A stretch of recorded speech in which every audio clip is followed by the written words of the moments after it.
Candidiasis infection Candida नामी fungus की वजह से होता है।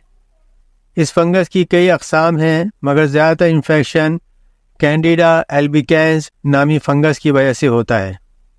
ये फंगस या फफूंदी जिल्द पर या जिस्म के अंदर, मसलन मुंह में, गले में, छोटी आंत में और शर्मगाह पर बग़ैर कुछ नुकसान पहुंचाए मौजूद होती है।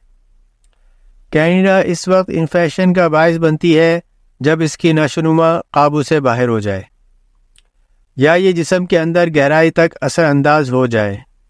मिसाल के तौर पर यह खून में इन्फेक्शन का बायस बन जाती है या अंदरूनी आज़ा जैसा कि गुर्दे, दिल और दिमाग वगैरह में इन्फेक्शन कर देती है। मज़ीद मालूमात के लिए हमारी इस मौजू पर मौजूद फुल वीडियो मुलाहिज़ा फरमाएँ। इसके लिए वीडियो के निचले हिस्से में मौजूद लिंक पर क्लिक करें। शुक्रिया।